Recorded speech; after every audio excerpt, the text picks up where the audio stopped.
Assalamualaikum warahmatullahi wabarakatuh. Dan pada video kali ini saya akan kembali lagi membacakan suatu kisah misteri nih, yang kali ini berjudul tentang kisah pelet setan kober. Cerita kali ini ditulis oleh akun yang bernama N Laila. Nantinya kalian juga bisa mengunjungi thread beliau secara langsung. Daripada kita lama-lama, kita langsung saja menuju ke ceritanya.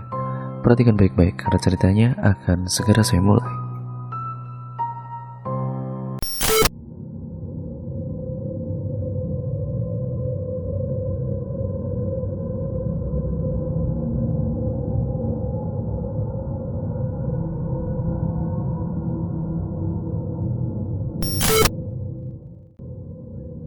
Pagi itu sedang ada acara rapat di kecamatan. Beberapa perangkat desa semuanya berkumpul di kecamatan tersebut. Kina yang menemani suaminya juga datang ke acara rapat tersebut. Suami Kina berprofesi sebagai bawahan kepala desa. Semuanya berkumpul di kecamatan acara rapat untuk membahas masalah yang begitu penting, yaitu untuk membahas pemilihan lurah yang sekarang akan diganti. Di sana terdapat istri-istri para perangkat desa di sana. Kina ikut berkumpul bercengkrama dengan istri-istri tersebut. Namun tiba-tiba saja Kina ingin buang air kecil karena sudah kebelet. Kina yang tidak tahu di mana tempat toiletnya menanyakan terlebih dahulu kepada yang lainnya. "Maaf ibu-ibu, toilet di mana ya?" "Oh, toilet di sana bu. Lurus saja nanti belok kiri. Nah itu nanti ada toilet di situ," ucapnya. "Terima kasih ya bu. Kalau begitu saya pamit dulu." Kina pun langsung bergegas beranjak pergi menuju ke toilet seorang diri. Saat Kina sedang berjalan terbirit-birit, dia berpapasan dengan salah seorang yang duduk di pinggir jalan. Kina yang tidak kenal hanya memberikan senyum ramah kepada laki-laki itu dan tidak menghiraukan lagi karena Kina buru-buru ingin segera sampai di toilet. Akhirnya Kina sampai juga di sebuah toilet yang terlihat sedikit kumuh dan kotor karena mungkin sudah tidak ada yang mengurus toilet tersebut. Setelah selesai buang air kecil, Kina kembali ke tempat tadi di mana ibu-ibu sedang berkumpul. Namun saat Kina keluar melihat ke sekeliling, ternyata ibu-ibu sudah tidak ada di sana. Kina duduk di sebuah bangku yang ada di depan halaman tersebut sembari memandang jalanan yang banyak orang lalu lalang. Kina bingung harus ngapain. Akhirnya Kina menatap layar ponsel untuk menghilangkan kejenuhannya. Sayup-sayup Kina mendengar ada suara langkah kaki yang datang menghampiri Kina. Kina kira itu suaminya yang sudah datang. "Hai," ucapnya. Mendengar apa yang diucap oleh sosok yang datang, sesegera mungkin Kina mendongakkan kepalanya, dan ternyata ketika Kina melihat ke arah dia, bukanlah suaminya melainkan laki-laki yang tadi duduk di pinggir jalan menuju ke toilet. "Sendirian aja mbak?" "Iya mas," jawab Kina cuek. "Saya boleh duduk di sini mbak?" "Silakan." Laki-laki tersebut pun kemudian duduk di samping Kina. Mereka saling berkenalan satu sama lain. "Nama mbak siapa?" "Kina." "Mbaknya nungguin siapa?" "Suami saya." "Kamu sendiri ngapain di sini?" tanya Kina. "Saya supirnya Pak Lurah di desa sebelah mbak." "Oh, kamu orang sana juga?" "Bukan mbak, saya dari kota lain," ucap Basir. Kina yang risih dan merasa tidak pantas bercengkrama dengan supir itu kemudian pergi meninggalkan Basir sendirian. "Maaf, saya pergi dulu ya." Basir hanya bisa terdiam ketika melihat Kina pergi. Ternyata tidak disangka-sangka Basir sudah terpikat hatinya dengan Kina. Pada waktu tadi Basir melihat Kina berjalan ke toilet karena Kina memiliki wajah yang sangat anggun dengan lekuk tubuh yang membuat mata lelaki akan suka dengannya. Entah kenapa Basir bisa langsung terpikat pada saat melihat senyuman Kina yang begitu manis dan juga indah. Ketika didekati dengan Basir, Kina langsung pergi, membuat Basir kecewa dan sedikit tidak diakui kehadiran Basir. Basir ini adalah supir dari lurah yang ada di desa lain yang jaraknya cukup jauh dari rumah Kina. Setelah rapat selesai, suami Kina yaitu Yudis menghampiri Kina. "Sudah selesai mas?" tanya Kina. "Sudah, ayo kita pulang," ucap Yudis. Akhirnya mereka pun pulang karena rapat yang dilaksanakan sudah selesai. Kina dan juga Yudis pun sudah menikah sejak lama. Usia pernikahan mereka menginjak 6 tahun pernikahan. Akan tetapi mereka berdua belum diberikan kepercayaan oleh Allah SWT untuk memiliki seorang anak. Tapi memang Kina hidup serba berkecukupan dengan Yudis. Mereka tinggal di sebuah rumah yang besar yang dibangun sendiri. Sesamanya di rumah, mereka beristirahat di ruang tengah sembari menonton televisi. Mas, gimana tadi rapatnya? Lancar kok, alhamdulillah. Besok aku ada kerja di luar kota untuk mengurus berkas-berkas terlebih dahulu, Kin, ucap Yudis.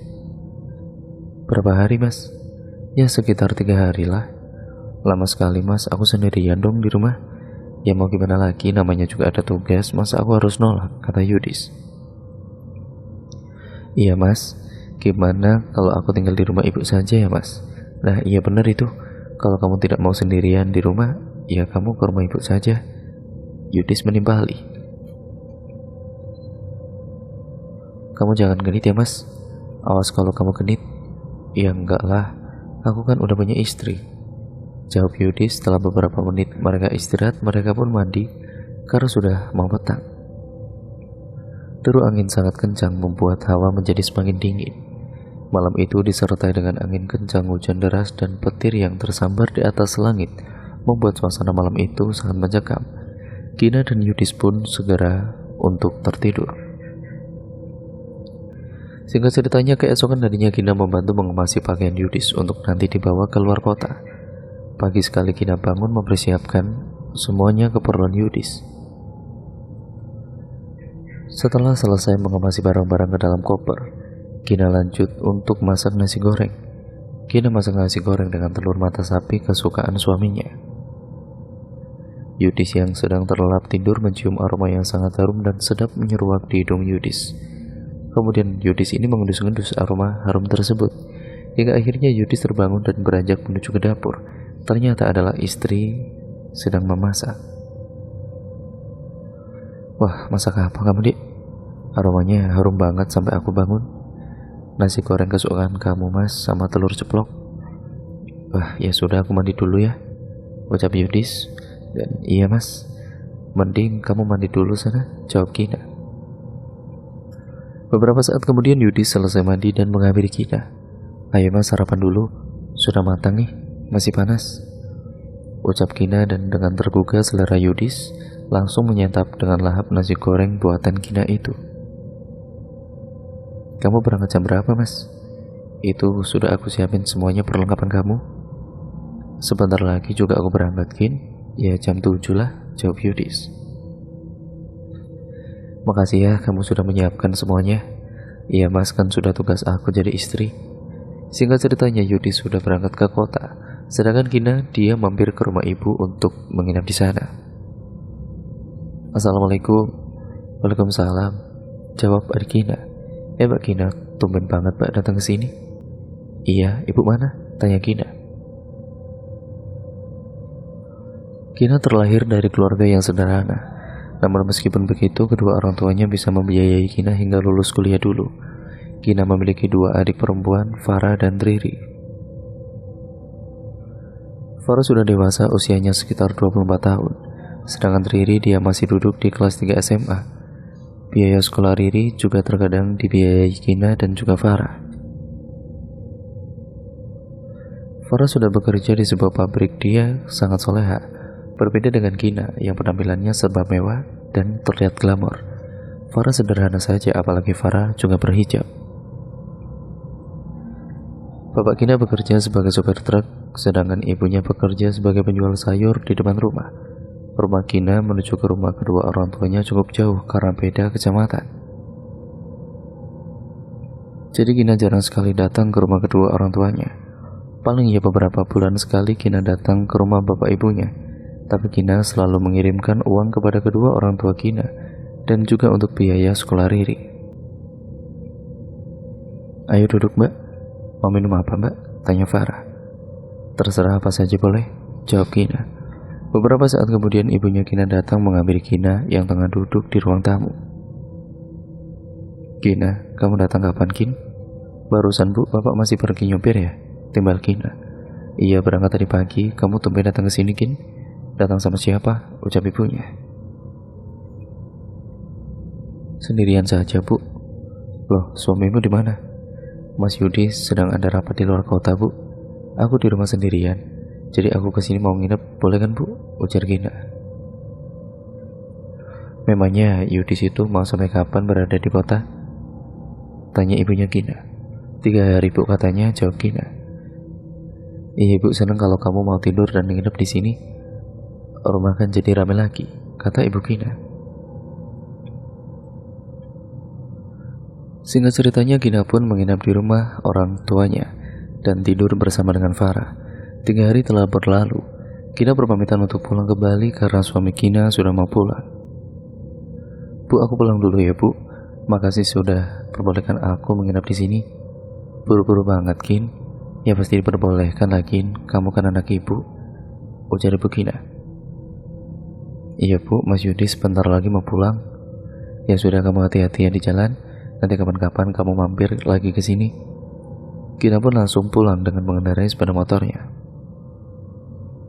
Jarak ke rumah Gina itu sekitar 30 menit. Sesamanya Gina di rumah, ternyata Mas Yudi sudah sampai di rumah terlebih dahulu. Gina melihat mobil milik suami sudah terparkir di depan rumah. Loh, Mas, sudah pulang kamu? Ya, barusan aja sampai nih. Maaf ya, Mas, aku terlambat. Gak apa-apa, Gin. Kamu kan jadi nginep di rumah ibu ya? Tanya Yudis. Iya, jadi Mas, karena aku di rumah sendirian. Kamu mau mandi sekarang, Mas? Kalau mau mandi sekarang biar aku masak air terlebih dahulu ya? Iya, boleh, jawab Yudis sembari membaringkan tubuhnya di sofa di depan televisi. Sore itu Gina pergi ke dapur untuk masak air untuk Yudis mandi. Kemudian setelah masak air, Gina tinggal terlebih dahulu ke tempat Yudis. Koper kamu mana, Mas? Itu masih ada di dalam mobil, jawab Yudis. Lalu Gina pun mengambil koper yang ada di dalam mobil. Koper tersebut dibawa Gina masuk. Kok kopernya tambah berat ya, Mas? Iya, ada oleh-oleh juga, buka aja, ucap Yudis. Gina pun membuka koper tersebut untuk melihat oleh-oleh dari Yudis. Wah, banyak sekali, Mas, oleh-olehnya. Iya, nanti kan buat cemilan, sama nanti buat bapak ibu juga, ujar Yudis. Hampir lupa Gina kalau dia sedang masak air. Segeralah Gina menuju ke dapur dan melihat airnya ternyata sudah mendidih. Mas, ini airnya sudah siap? Teriak Gina. Iya, jawab Yudis dengan singkat. Malam hari tiba Yudis dan Gina berada di kasur kamarnya. Gina memicu tubuh Yudis yang kecapean karena perjalanan jauh. Kamu capek banget ya, Mas? Tanya Gina. Iya nih, badannya terasa sakit semua, ucap Yudis.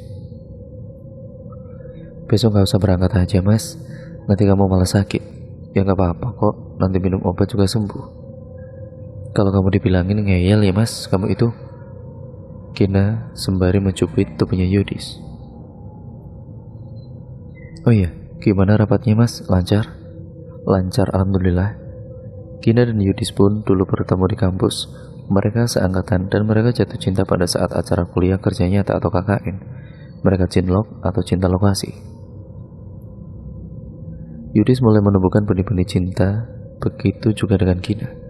Hingga akhirnya mereka berdua menjalin hubungan. Setelah lulus kuliah, Yudis dan Gina langsung melangsungkan pernikahan. Yudis terlahir dari kalangan orang yang berkecukupan, berbeda dengan Gina yang hidup sederhana, tapi meskipun begitu, kedua orang tua Yudis mau menerima Gina sebagai menantu. Dan pernikahan keduanya itu berjalan hingga sekarang sampai 6 tahun. Namun sayangnya pernikahan mereka dihantam cobaan yang tidak diduga oleh Gina selama ini. Pagi itu Yudis berangkat bekerja seperti biasanya. Sebelum berangkat bekerja, Yudis berpamitan terlebih dahulu kepada Gina. Aku berangkat kerja dulu ya, ucap Yudis sembari mengecup kening Gina. Iya, Mas, kamu hati-hati ya, jawab Gina. Yudis pun segera untuk berangkat ke kantor. Sedangkan Gina kembali masuk ke dalam rumah untuk beres-beres rumah yang masih berantakan. Setelah semuanya kegiatan itu telah selesai, Gina memanjakan dirinya untuk me time dengan menonton televisi sembari memakan cemilan oleh-oleh dari suaminya. Jam demi jam, menit demi menit, detik demi detik. Waktu terus berputar hingga petang Gina itu menunggu Yudis di depan pintu dengan kepala ke kanan ke kiri, melihat sekeliling menunggu kedatangan Yudis yang tidak kunjung pulang juga. Dengan kecemasan yang terlukis pada wajah Gina dan kekhawatiran Gina karena Yudis belum juga datang. Padahal biasanya jam segini Yudis sudah datang. Sayup-sayup terdengar suara azan maghrib. Gina pun masuk ke dalam rumah serta menutup pintu rumah rapat-rapat. Gina duduk di sofa ruang tamu sembari melihat dari balik jendela, namun tidak juga kunjung datang.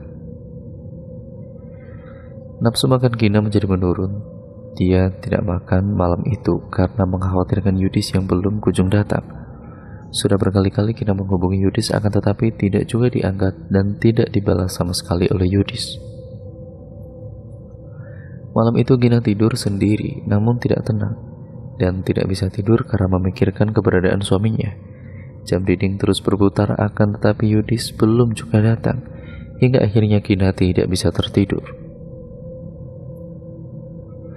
Pagi hari sekali Gina langsung bangun dari tempat tidur dengan mata panda yang terlihat karena tidak tidur malam tadi. Gina segera bersiap-siap untuk mandi. Gina berniat untuk pergi ke rumah salah satu rekan kerja dari Yudis untuk menanyakan di mana keberadaan Yudis. Dengan mengendarai sepeda motor, Gina beranjak pergi ke tempat rekan kerja. Assalamualaikum. Waalaikumsalam. Jawab seseorang dari balik pintu. Pagi Pak, saya mau bicara boleh? Tanya Gina. Boleh, silakan masuk. Kemudian Gina pun masuk ke dalam rumah rekan kerja itu dan duduk di ruang tamu. Jadi gini Pak, saya mau tanya, sebenarnya pekerjaan suami saya itu sebagai apa ya Pak? Sampai jam segini kok belum pulang juga, apa harus lembur sampai pagi? Sudah saya hubungin berkali-kali tapi tidak diangkat dan tidak dibalas juga Pak. Mau saya datangi ke kantor, ya saya tidak enak Pak, jelas Gina. Yudis kerjaannya ringan Mbak, tidak harus lembur-lembur segala kok, bahkan sebenarnya dikerjakan di rumah saja juga bisa. Jawab rekan kerja Yudis. Oh gitu ya Pak, kalau begitu terima kasih ya Pak, saya pamit dulu, ucap Gina sembari beranjak pergi. Karena dirasa sudah mendapatkan informasi, Gina bergegas untuk pergi dengan perasaan yang campur aduk dan berharap suaminya tidak berkhianat dengan Gina. Gina terhenti pada sebuah taman yang ada di samping jalan raya. Dia duduk termenung dengan wajah yang lesu dan tidak bersemangat sama sekali. Gina duduk menghadap ke arah jalan raya. Basir yang saat itu sedang mengendarai mobil melewati jalan depan taman, melihat dengan jelas ada seorang wanita yang duduk termenung sendirian di taman, dan Basir mengenali wanita itu. Basir pun menepikan mobilnya dan segera menghampiri Gina. Sendirian aja Mbak? Tanya Basir seketika Gina terperanjat kaget mendengar ucapan itu dan langsung menghadap ke arah sumber suara. Kemudian Basir duduk di samping Gina, akan tetapi Gina menggeser tubuh dari tempat duduk yang semula. Mbak, saya lihat wajahnya kok terlihat murung seperti itu, ada masalah ya? Tanya Basir. Bukan urusan kamu, lebih baik kamu anggap kita gak saling kenal aja lah. Saya gak level sama kamu, ucap Gina. Lalu Gina beranjak pergi dari taman tersebut. Sedangkan Basir masih terduduk dan hatinya bagai disayat-sayat mendengarkan ucapan dari Gina yang seakan merendahkan Basir sebagai seorang supir saja. Kemudian dengan lesu dan rasa kecewanya, Basir beranjak kembali ke dalam mobil untuk pergi menjemput Pak Lurah. Dengan derayan air mata, Gina melajukan sepeda motor perlahan-lahan. Sesamanya di rumah, Gina terkejut karena ternyata Yudis sudah terlihat di dalam rumah. Dari mana kamu? Tanya Yudis dengan tegas. Dari rumah teman Mas. Kamu sendiri dari mana Mas? Kok baru pulang dari kemarin? Tanya balik Gina. Sudah, kamu gak usah pikir macam-macam Gin. Aku itu semalam nginap dan juga nongkrong di rumah teman lama. Mendengarkan apa yang dikatakan Yudis, Gina sedikit lega tapi belum sepenuhnya percaya. Akhir-akhir ini sikap Yudis makin cuek dengan Gina. Entah apa sebabnya, membuat pertengkaran antara mereka berdua selalu terjadi di setiap harinya. Gina yang sudah tersulut emosinya sampai membanting barang yang ada di dalam rumahnya. Meskipun dengan bentakan yang kasar, Yudis tidak sampai ringan tangan kepada Gina. Hingga pada akhirnya pertengkaran itu diakhiri dengan Yudis pergi dari rumah. Yudis sudah berhari-hari tidak pulang ke rumah, membuat Gina stres di rumah sendirian dan pikiran Gina sudah kalang kabut. Perasaan yang campur aduk jadi satu, tidak tahu apa yang harus Gina lakukan selain menangis. Untuk menghilangkan kejenuhan, Gina pergi ke salah satu mall untuk shopping memanjakan dirinya dan mengurangi stres pada diri Gina. Gina datang sendirian ke mall tersebut. Saat Gina sedang membeli baju, tiba-tiba saja mata Gina tertuju pada seseorang yang Gina kenal. Sedang berjalan di koridor mall, Gina ini memutuskan untuk menghentikan aktivitas membeli bajunya itu, lalu menghampiri orang yang Gina kenal. Dan betapa terkejutnya Gina ketika mengetahui bahwa laki-laki tersebut adalah suaminya yang sedang berjalan bermesraan berdua merangkul wanita itu.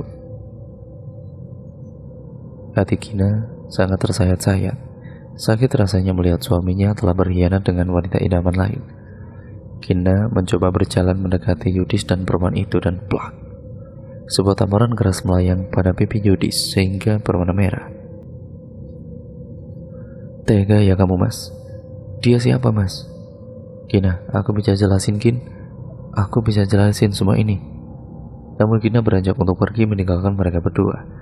Yudis yang selingkuh bukannya mengejar istrinya tapi malah memilih wanita itu. Begitu sakit dan hancurnya hati Gina ketika melihat di depan kedua matanya sendiri suaminya telah berkhianat. Gina menunggu di ruang tamu dengan air mata yang terus bercucuran. Gina menunggu di ruang tamu dengan air mata yang terus bercucuran. Bukannya mendapat kesenangan ketika Gina pergi ke mall, tapi malah penderitaan dan sakit hati yang dirasakan oleh Gina bertubi-tubi. Sekitar 1 jam Yudis akhirnya pulang dan duduk di samping Gina untuk membicarakan hal yang tadi Gina lihat itu. Gin, aku minta maaf Gin. Aku hilaf, aku janji tidak akan mengulangi kesalahan itu lagi. Aku mohon, kamu maafin aku ya Gin. Kita kembali lagi dari awal, ucap Yudis. Aku sudah meninggalkan dia Gin. Aku mau memperbaiki hubungan kita, tambah Yudis. Dengan rasa keraguan dan kebimbangan Gina, Yudis terus meyakinkan Gina. Aku mau Mas melanjutkan hubungan ini. Kamu janjikan tidak akan mengulangi hal itu lagi. Iya, aku janji Gin, jawab Yudis sembari memeluk tubuh Gina. Singkat ceritanya, beberapa bulan kemudian Gina dinyatakan oleh dokter kalau Gina ini tengah hamil anak pertamanya. Kabar gembira itu datang kepada sepasang suami istri yang telah lama menginginkan buah hati. Gina dan Yudis semakin harmonis hubungannya karena Yudis begitu perhatian kepada Gina. Setelah Gina hamil, semua keinginan dari jabang bayi selalu Yudis turuti. Hingga usia kehamilan Gina sudah beranjak pada 5 bulan kehamilan, Gina dan Yudis berencana untuk pergi ke sebuah toko perlengkapan anak. Gina akan berjalan dan juga berbelanja perlengkapan bayinya nanti ketika lahiran. Mereka akhirnya pergi ke toko perlengkapan bayi dan di sana Gina sangat bahagia sekali melihat baju-baju bayi yang lucu-lucu dan imut-imut sekali. Namun saat Gina keluar dari depan toko tersebut, Yudis sedang izin ke toilet. Ternyata di situ Gina melihat ada Basir, supir Pak Lurah. Ternyata Basir mengantarkan Ibu Lurah yang sama-sama sedang hamil dan sedang berbelanja keperluan bayinya nanti untuk anak keempatnya. Mbak Gina, apa kabar Mbak? Tanya Basir. Namun Gina terlihat cuek dengan Basir dan jawabannya juga sangat cuek. Baik, jawab Gina dengan ketus. Beli perlengkapan bayi juga ya Mbak? Iya, jawab singkat Gina.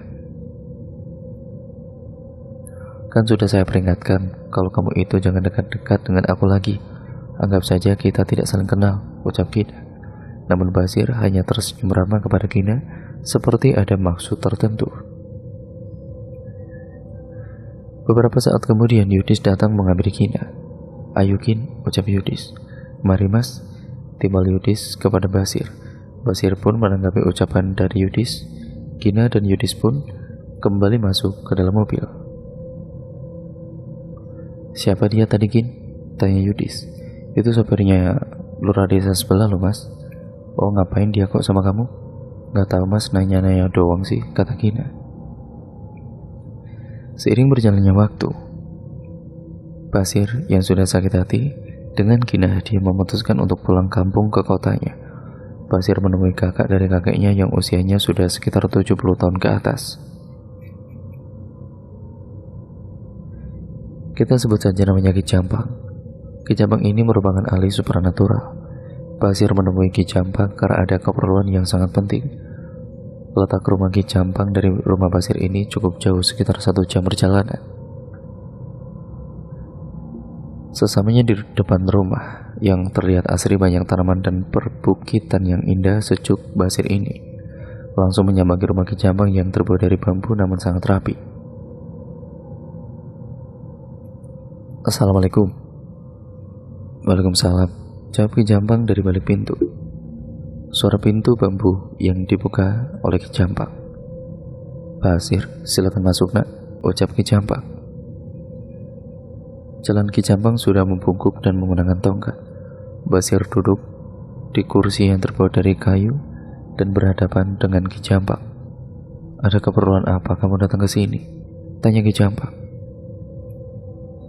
"Jadi gini, Ki. Saya cinta dengan seseorang tapi dia sangat cuek sama saya. Saya ingin memikat hatinya agar bertekuk lutut dengan saya dan tergila-gila sama saya," ucap Basir. "Gampang itu, tapi kamu harus melakukan beberapa ritual terlebih dahulu sebelum melakukan ajian pelet ini. Pelet ini dinamakan pelet setan kober," ucap Ki Jampang. "Ritual apa, Ki?" tanya Basir. "Kamu harus melakukan beberapa tirakat terlebih dahulu dengan berpuasa muti selama 7 hari 7 malam, dan dimulai pada hari Senin Kliwon, serta dilanjut dengan puasa pati geni selama sehari semalam," ucap Ki Jampang. "Maksudnya bagaimana, Ki?" tanya Basir yang belum paham. "Puasa muti itu kamu tidak boleh makan dan minum dengan makanan yang berwarna atau berasa. Kamu harus makan dan minum dengan nasi putih dan air putih saja. Sedangkan pati geni kamu harus melakukan ritual yang dijalankan selama 24 jam penuh di sebuah ruangan gelap tanpa ada penerangan sama sekali. Selama melakukan puasa pati geni, segala kebutuhan duniawi dilarang, termasuk makan, minum, tidur, dan tidak diperkenankan untuk berbicara," jelas Ki Jampang. "Baik, Ki, saya mengerti," ucap Basir. Setelah selesai puasa muti 7 hari 7 malam dan puasa pati geni selama semalam penuh, "Nanti kamu harus mandi dengan kembang 7 rupa," ucap Ki Jampang. "Nanti kamu menginap saja di sini supaya kamu bisa dapat arahan dari saya," ucap Ki Jampang. Akhirnya Basir pun menyetujui untuk tinggal di rumah Ki Jampang menjalani ritual. Hari pertama sebelum melakukan puasa, Basir diperintah Ki Jampang untuk mandi keramas untuk mensucikan diri terlebih dahulu. Kemudian Basir melakukan puasa dengan puasa muti, hanya makan dan minum nasi putih dan air putih saja. Singkat ceritanya, ritual puasa muti 7 hari 7 malam dan puasa pati geni sehari semalam sudah dilakukan oleh Basir. Lalu Ki Jampang mengajak Basir ke belakang rumah, tepatnya di sumur rumah Ki Jampang. Ki Jampang sudah menyiapkan kembang 7 rupa. Air kembang 7 rupa itu kemudian diguyurkan pada tubuh Basir dengan membacakan mantranya. Setelah selesai mandi dengan kembang 7 rupa, Ki Jampang pergi ke ruangan untuk melakukan ritual berikutnya. Di ruangan tersebut terdapat sesajen ayam putih mulus, kembang setaman, kemenyan, kelapa hijau, dan minyak sepaket, poni, basalwa, jarum 5. Lalu Basir duduk di hadapannya Ki Jampang untuk melihat Ki Jampang melakukan ritual, dan kemudian kemenyan pun mulai dibakar oleh Ki Jampang. Lalu Ki Jampang merapalkan mantra dengan mulut yang terus berkumat-kamit. Ki Jampang membaca mantra untuk mengundang kodam.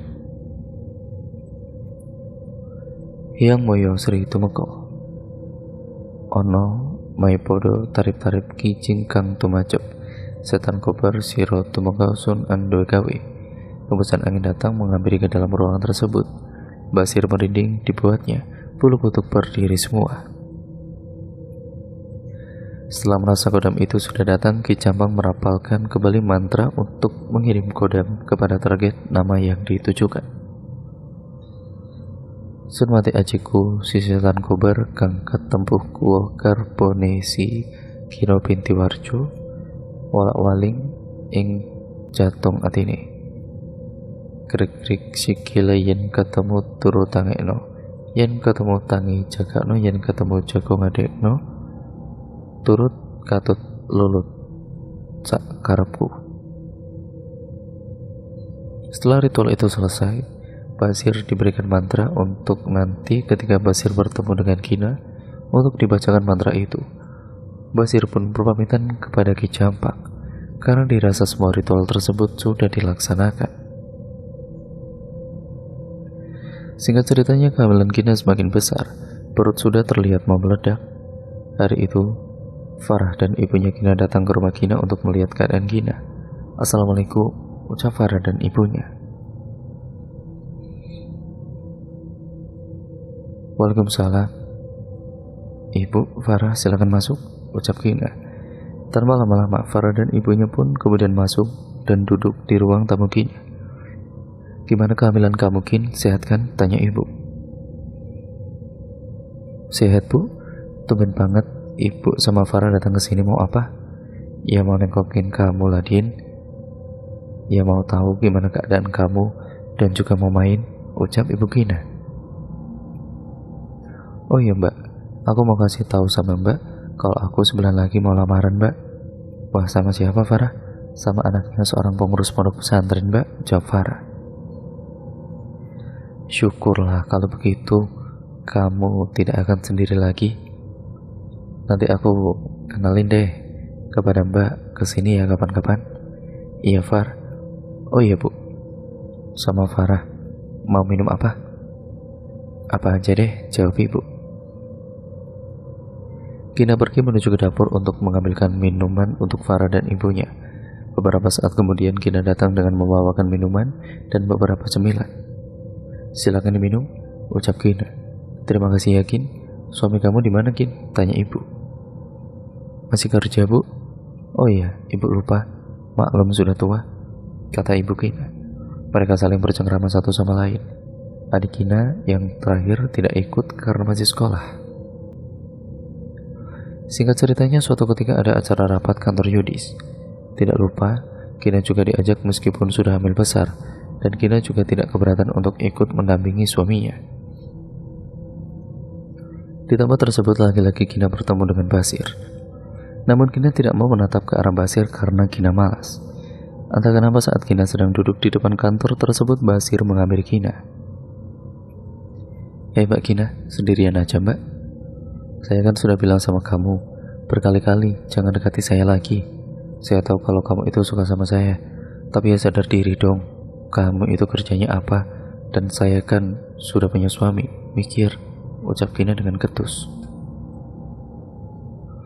Karena sudah naik pitam dan hatinya sangat panas sekali mendengar apa yang dikatakan oleh Kina, Basir langsung tersenyum ramah dengan bibir yang menyungging ke hadapan Kina.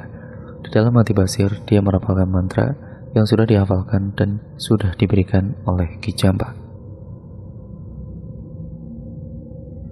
Ingsun amata ajiku setan kober siro ingsun kongkon lebonono atine si jabang bayine Kina binti warjo. Yen ketemu turu kugahan, yen ketemu turun lungahono. Yen ketemu lungguh adakno, yen ketemu ngadek perenekno, ketemu ingsun. Ojo pati-pati mulai yen ora bareng karo kekasih ingsun. Teko welas teko ase si jabang bayi Kina binti warjo marang ingsun. Kemudian Basir menginjakkan kaki ke lantai yang dipijaknya 3 kali pijakan, membuat Kina yang melihat kelakuan Basir merasa heran. Kemudian karena sudah merasa puas dan Basir sudah merapalkan mantranya kepada Kina, Basir langsung pergi meninggalkan Kina tanpa berkata sepatah kata pun. Singkat ceritanya, Kina seperti orang yang linglung, sikapnya berubah kepada Yudis. Kina setiap malam selalu kepikiran wajah Basir, dan ketika mengingat wajah Basir, Kina senyum-senyum sendiri seperti orang gila. Hingga Yudis yang melihat tingkah istrinya merasa heran. "Kamu kenapa, Kin? Kok senyum-senyum sendiri seperti itu?" tanya Yudis. Namun Kina tidak menjawab pertanyaan dari Yudis. Pagi harinya Yudis mendapat tugas kembali keluar kota untuk kerabat. Entah kenapa Kina merasa senang sekali karena ditinggal oleh Mas Yudis, padahal biasanya kalau ditinggal Yudis, Kina selalu sedih dan galau karena di rumah sendirian. Setelah Yudis berangkat keluar kota untuk rapat dengan perut hamil besar, Kina berkeliaran naik angkutan umum mencari keberadaan rumah Basir. Dan entah dari mana Kina tahu rumah Basir. Seperti ada yang sengaja mengantarkan diri Kina mengunjungi rumah Basir. Sampailah di sebuah rumah kontrakan yang ukurannya tidak terlalu besar dan tidak terlalu kecil, sedang-sedang sajalah. "Assalamualaikum," ucap Kina di depan pintu rumah kontrakan Basir. Basir yang saat itu sedang menonton televisi karena sedang libur kerja, mendengar suara yang seperti dikenal oleh Basir. Dengan terburu-buru Basir membukakan pintu rumah kontrakan. "Waalaikumsalam," jawab Basir, serta terkejut melihat ada Kina yang tiba-tiba di depan rumah. "Pelet setan kober itu ampuh juga ternyata," gumam Basir dalam hati. Lalu Kina pun dibawa masuk ke dalam rumah kontrakan Basir. Rumah kontrakan itu dikunci rapat-rapat oleh Basir, dan akhirnya mereka melakukan hubungan terlarang yang bukan suami istri. Padahal kan Kina masih hamil. Mereka saling berjumpa dan Kina merasa senang karena bisa dekat dengan Basir. Hingga akhirnya Kina menginap di rumah Basir. Basir sangat senang sekali karena pujaan hatinya telah terpikat dengan Basir. Setiap malam mereka saling bercinta. Singkat ceritanya, setelah 3 hari Yudis pun pulang ke rumah, begitu juga dengan Kina yang pulang ke rumah. Hari itu juga Kina mengeluh sakit pada perutnya. Kemungkinan ya Kina sedang mengalami kontraksi dan akan melahirkan. Dengan sigap Yudis membawa Kina ke rumah sakit. Dengan rasa cemas dan panik, Yudis terus berdoa demi kelancaran kehamilan Kina. Beberapa jam kemudian akhirnya anak Yudis dan Kina telah lahir ke dunia. Buah hati mereka berjenis kelamin perempuan dan cantik juga sehat. Namun Kina bukannya senang melihat anaknya lahir. Kina terlihat sangat murung sekali dan seperti tidak menginginkan kehadiran bayinya itu. Saat di rumah juga, ya sama Kina tidak mau memberikan ASI kepada anaknya tersebut. Malam harinya Kina bermimpi dia berada di dalam hutan yang rimba, dan hutan itu terlihat sangat sepi sekali, tidak ada orang satupun, dalam keadaan yang sangat sepi dan gelap gulita. Tiba-tiba saja tubuh Kina terlilit ular yang sangat besar, membuat tubuh Kina tidak bisa bergerak dan sesak pada dadanya karena ular itu melilit dengan sangat kuatnya. Mata Kina sampai terbelalak karena sakit menahan lilitan ular tersebut. Tiba-tiba di dalam hutan tersebut Kina melihat sebuah pancaran yang terang dengan perlahan mengambil ke arah Kina, dan cahaya itu berubah menjadi asap tebal serta berbentuk sosok yang sangat menyeramkan menatap ke arah Kina dengan tajam.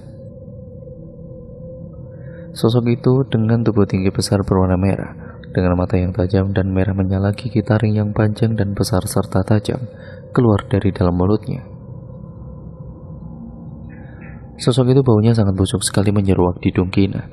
Namun Kina tidak bisa menutup hidungnya itu karena tubuhnya itu telah dililit oleh ular yang berwarna hitam yang sangat besar sekali ukurannya. Kina merasa seperti mau meninggal karena tercekik oleh lilitan ular itu. Hingga akhirnya ada sosok kakek tua yang entah dari mana asalnya datang menghampiri, dan tiba-tiba saja sosok itu menghilang serta ular yang melilit di tubuh Kina perlahan melepaskan lilitannya. Karena sesak pada dadanya, Kina kemudian terperanjat bangun dari tidurnya dengan napas yang terengah-engah. Saat itu juga Kina teriak. Yudis yang berada di samping Kina ikut terperanjat bangun. Yudis kemudian menanyakan kepada Kina. Kina masih dalam kondisi dengan napas yang terengah-engah dan tubuh yang penuh dengan keringat membasahi tubuh Kina. "Kamu kenapa?" tanya Yudis. "Aku mimpi buruk, Mas," jawab Kina. "Makanya sebelum tidur kamu baca doa terlebih dahulu?" "Iya Mas, tadi soalnya aku kecapean jadi tidur dengan sendirinya," jawab Kina. Yudis kembali melanjutkan tidurnya, sedangkan Kina tidak bisa tidur. Tiba-tiba saja Kina teringat dengan Basir. Yang dirasa Kina kalau tidak bertemu dengan Basir itu sangat rindu berat dan ingin segera bertemu. Malam itu juga Kina terus terbayang dengan wajah Basir, yang baginya saat ini Basir adalah laki-laki yang tampan dan berwibawa. Singkat ceritanya, keesokan harinya tiba-tiba saja ada Farah dengan calon suaminya datang ke rumah Kina beserta dengan ibu dan bapak Kina. Mereka datang untuk menjenguk anak dari Kina yang baru berusia sebulan. "Ini Mbak, ada bingkisan untuk Dedek." "Makasih ya Farah." Lalu kemudian ibunya Kina yang sama memberikan bingkisan kepada Kina. "Ini ibu juga bawakan bingkisan buat kamu Kin sama anak kamu," ucap ibunya. "Terima kasih ya Bu. Farah sudah repot-repot bawakan bingkisan untuk aku. Padahal kalian datang ke sini aku sudah senang banget loh." Saat itu Kina masih tersadar normal, seperti biasa tidak memikirkan Basir sama sekali. Namun, calon suaminya Farah yang notabene orang pintar dan tahu tentang hal itu, Hasan, melihat Kina ada sesuatu pada diri Kina. Akan tetapi Hasan tidak menceritakan secara langsung kepada suaminya Kina dan semua yang ada di sana. "Oh iya, kalian mau minum apa?" "Terserah saja Kin." Lalu Kina pun masuk ke dalam dapur untuk membuatkan minuman dan hidangan camilan. Beberapa saat kemudian Kina datang membawakan minuman di atas penampan. "Silakan diminum." Semua memperhatikan anak Kina dan Yudis yang sangat cantik dan lucu itu. Singkat ceritanya, hari demi hari telah berganti. Sikap Kina semakin aneh, tidak pernah mau mengurus anaknya yang masih bayi itu. Selalu Yudis yang mengurus dan memberi susu dengan susu formula, karena Kina sama sekali tidak mau memberikan ASI kepada buah hatinya itu. Kina sering melamun sendiri dan kadang ketawa-ketawa sendiri seperti orang gila. Diajak bicara oleh Yudis pun tidak mendengarkan. Kina selalu memikirkan Basir sampai Kina tidak bisa tidur. Dan juga Kina tidak pernah membereskan rumah yang sudah berantakan. Kerjanya cuma bermalas-malasan dengan tubuhnya yang tidak terurus. Pagi itu pada saat Yudis habis mandi, dia terkejut melihat anaknya sendirian di atas kasur, tidak ada yang menjaga. Padahal tadi waktu Yudis mau mandi ada Kina di sampingnya. Sontak Yudis mencari kesana kemari keberadaan Kina. "Kina, Kin, di mana kamu?" teriak Yudis sembari menggendong anaknya. Seluruh keliling rumah sudah dicari oleh Yudis, tapi tidak menemukan juga batang hidungnya Kina. Kina ternyata pergi ke rumah kontrakannya Basir untuk mencari Basir. Kina berjalan kaki benar-benar seperti orang gila, sampai semua orang yang lewat menatap ke arah Kina. Sesamanya di rumah Basir,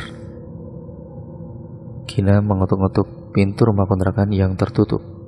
"Basir, Basir, di mana kamu?" teriak Kina sembari menggebrak-gebrak pintu. Brak, brak, brak. Namun ternyata di dalam rumah kontrakan tersebut tidak ada siapa-siapa. Kina menunggu di depan rumah kontrakan Basir sembari senyum-senyum sendiri dan membayangkan wajah Basir yang tampan. Ya, aslinya tidak tampan seperti yang dibayangkan. Kina tetap menunggu hingga berhari-hari di depan rumah kontrakan Basir. Yudis yang kesana kemari mencari keberadaan Kina, beberapa tetangga pun tidak ada yang tahu.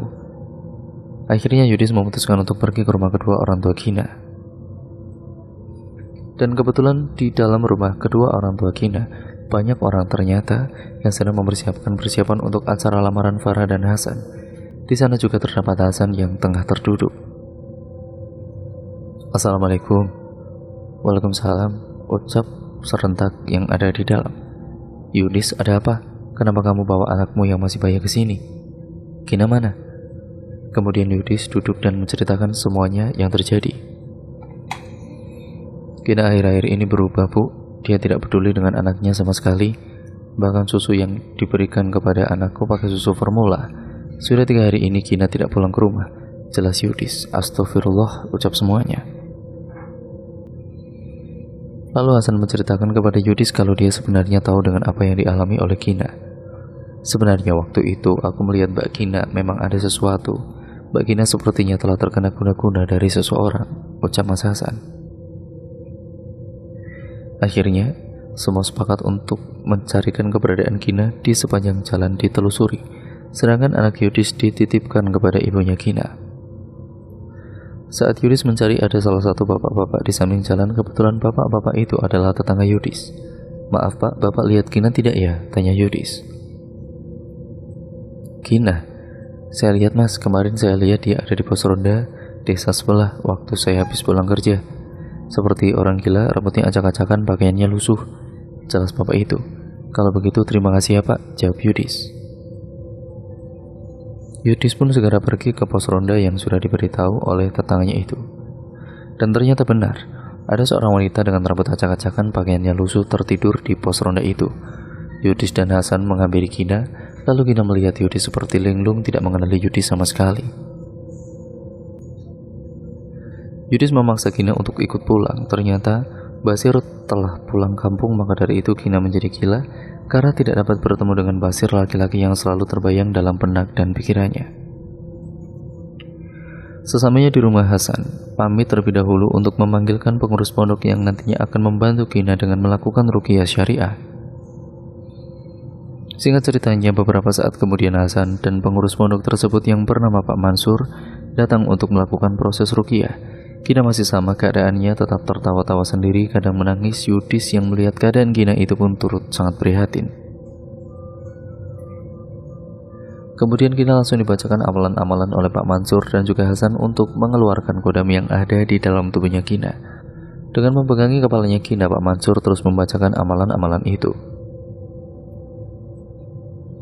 Kina memberontak dengan terus memanggil-manggil nama pelaku yang mengirimkan pelet tersebut dengan mata yang melotot dan tubuh Kina yang getar-getar. Kina berteriak, "Basir, Basir, Basir."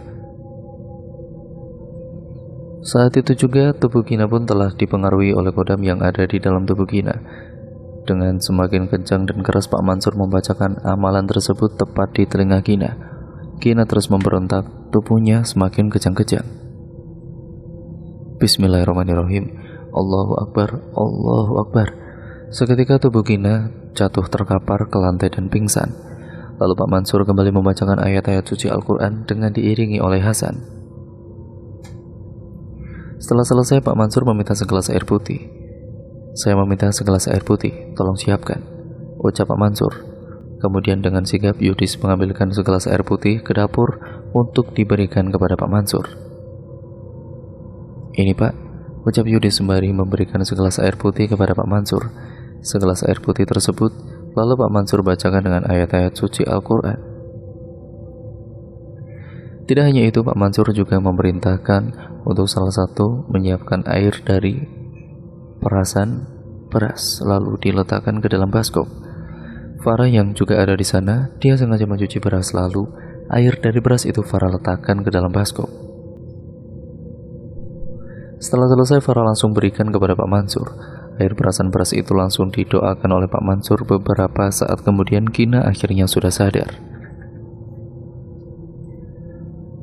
Kemudian air perasan beras itu dipasukkan ke atas rambut Kina dengan Pak Mansur terus membacakan doa-doa. Setelah selesai, air perasan beras itu dipasukkan pada rambut Kina, lalu segelas air putih yang sudah didoakan tadi diberikan kepada Kina untuk diminum. "Ini silakan diminum," ucap Pak Mansur. Kina meneguk segelas air putih tersebut perlahan-lahan sampai habis. "Alhamdulillah," ucap Pak Mansur. "Insya Allah pelet yang dikirimkan oleh seseorang tersebut sudah hilang," ucap Pak Mansur. Dan sekarang Kina kembali normal seperti dulu lagi. Sekarang Kina sudah berhijab dan menjadi istri serta ibu yang lebih baik lagi. Hingga tiba di mana hari lamaran Farah dan Hasan, Kina, Yudis serta anaknya datang ke acara lamaran Farah dan Hasan. Acara lamaran tersebut berjalan dengan lancar tanpa ada halangan satu apapun. Setelah acara lamaran itu selesai, hari berikutnya Yudis ingin mencari tahu siapa Basir itu.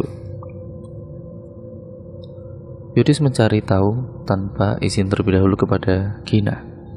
Yudis pergi secara diam-diam. Yudis pertama kali datang ke rumah lurah tempat Basir bekerja sebagai supir. Kebetulan Yudis kenal dengan lurah tersebut. Yudis meminta alamat kontrakan Basir. Setelah mendapatkan rumah alamat kontrakan itu, Yudis langsung datang ke rumah kontrakan itu. Namun saat Yudis ke sana, terlihat rumahnya tertutup rapat. Ada salah satu tetangga yang menghampiri Yudis. "Maaf mas, cari siapa ya?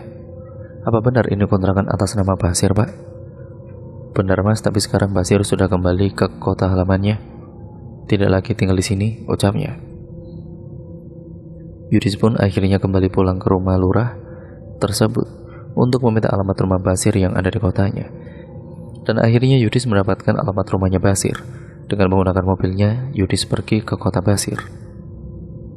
Namun sesampainya di kota Basir tersebut dan desa Basir, Yudis kebingungan karena tidak tahu di mana rumahnya Basir.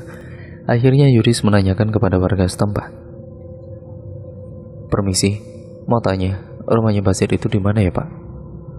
"Oh, rumahnya Mas Basir itu ada di pojok gang paling ujung mas," ucap bapak itu sembari menuju ke arah denah yang ditunjuk. "Terima kasih ya Pak, kalau begitu saya pamit dulu," ucap Yudis. Yudis menghidupkan kembali mesin mobil dan berjalan menuju ke rumah Basir yang sudah ditunjukkan oleh bapak tadi. Yudis sampai di rumah Basir sore hari. Terlihat di depan rumah ada seorang perempuan yang tengah menyapu. "Assalamualaikum." "Waalaikumsalam. Nyari siapa mas?" tanya wanita itu. "Apa benar ini rumah Basir? Saya mau bertemu dengan Basir," ucap Yudis terang-terangan. "Iya benar mas, silahkan masuk ke dalam," jawabnya. Yudis pun diantarkan masuk ke dalam rumah dan diantarkan masuk ke dalam kamar Basir. Terlihat Basir dengan mata yang melotot, mulutnya menganga, dan tubuhnya bau busuk. "Basir kenapa bu?" tanya Yudis kepada ibu Basir. "Basir sudah 3 hari ini telah mengalami sakaratul mautnya. Sudah didoakan dengan beberapa orang pintar, namun katanya Basir tidak bisa disembuhkan," jelas ibu Basir sembari meneteskan air mata. Rasa dendam yang ada di dalam diri Yudis seketika melebur ketika melihat keadaan Basir yang sangat memprihatinkan. Yudis mendekat ke arah Basir, seperti tahu ada orang yang datang, dan Basir tahu kalau itu adalah suaminya Gina. Basir meneteskan air matanya namun tidak bisa bicara sama sekali. Dendam yang melekat dalam diri Yudis pun perlahan Yudis dapat menerima dan memaafkan Basir.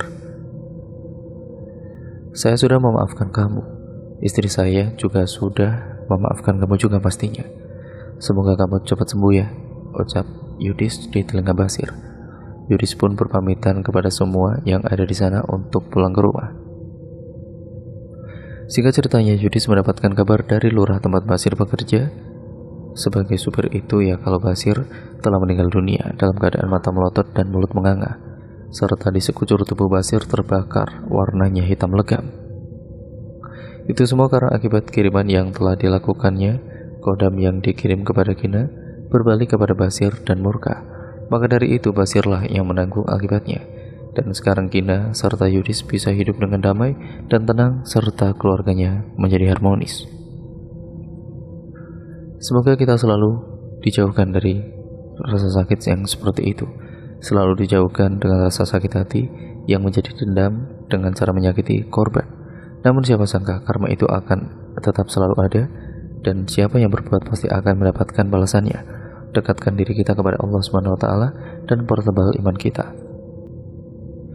Dan cerita pada akhirnya selesai sampai di sini. Terima kasih untuk kalian semua yang sudah menyimak video kali ini dan cerita kali ini. Semoga kalian terhibur dan jangan lupa like, komen, dan share serta subscribe channel ini untuk kalian yang belum. Terima kasih atas perhatian kalian. Video ini saya akhiri. Semoga kalian dapat mengambil pembelajarannya dan hikmah positifnya. Dan yang buruk kalian buang jauh-jauh ya teman-teman. Sampai berjumpa di video terbaru selanjutnya dari channel ini. Wassalamualaikum warahmatullahi wabarakatuh.